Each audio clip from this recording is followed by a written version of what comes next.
Greetings, listeners in Guyana and globally, and our continuing prayers to all those from Madhya who are recovering and those who have gone on.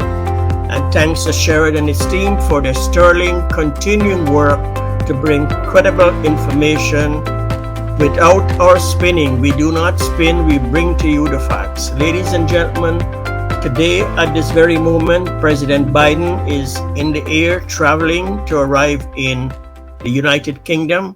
Tomorrow, he will be meeting with Prince Charles because, he missed the coronation, and Lady Jill Biden represented the USA. So the president will meet the king tomorrow.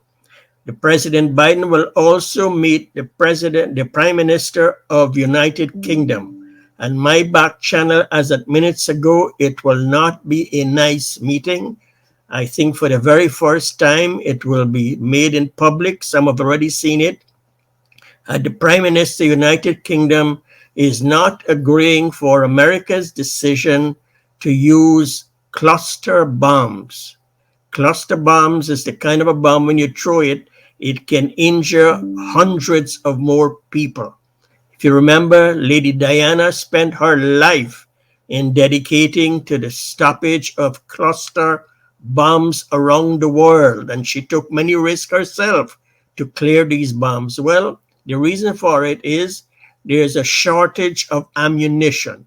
Ukraine are using up much more ammunition than is available, so the US has no alternative because they have nothing more to supply. The consumption is higher than the production, so that is the reason for the information the president is choosing that road. The bottom line is Russia, Turkey made a very bad decision to some and a good decision. Turkey is working on back channel for a dialogue. That's why they agreed to release the generals from Ukraine who were in Turkey. And President Putin is upset with that, but Turkey did it in the hope that it can start a negotiation and a dialogue. The Saudis are working on a dialogue. China is working on back channel. But the European Union and the United States is very determined, it appears, for a win in Ukraine. And that is how I'm getting it. So I'm just sharing with you on the back channels from all sides because, I listen to all sides, not only one side. I listen to Ukraine, I listen to Russia, listen to Turkey, I listen to China, I listen to the Saudis, everybody. I have no skin in the game. I'm just trying to hope that dialogue will be the best way forward.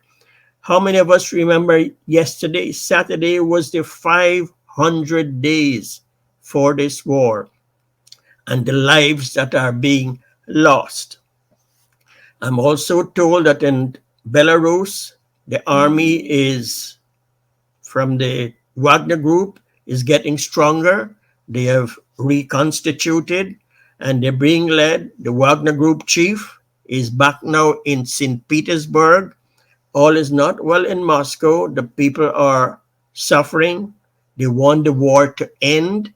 And I don't think the world is ready for the fall of Russia, with all due respect, because I don't think we'll be ready for it. It will have catastrophic effect because, an angry leader can be a very, very dangerous leader. So I hope that there will be better decision at NATO meeting, and the NATO will try to do some persuasion in Finland, and hopefully there will be a better day for that war. Back home in Georgetown, many of you hope you've purchased a book, From Destiny to Prosperity, from Minister Raphael Trotman, which is from his lived experiences. And page 42 talks about, I was never acting alone and did seek and obtained the cabinet's approval. Repeat, the cabinet approval to enter into the agreement. Some weeks later, the Minister of Finance tabled a motion for a resolution to be adopted by the National Assembly. National Assembly means all the parliamentarians, government and opposition, in keeping with Section 51 of the Petroleum Act. None of this could have been accomplished by me alone, Minister Trotman is saying, in the absence of the President and Cabinet's knowledge, support, and approval. All is on page 42. I'm merely reading, and thank the Almighty and thanks to Raphael and his team and his family for producing this book so we can have the truth. Yes, it took 7 years, but my takeaway was Minister Trotman was waiting for a commission of inquiry. And a commission of inquiry in any part of the world is like a truth and reconciliation. People are sworn to tell the truth and nothing but the truth. And Minister Trotman was hoping and hoping and hoping. That's also my back channel, and it's written in the book that he was hoping to tell these truth, and there's much more that is not in the book. I suspect common sense.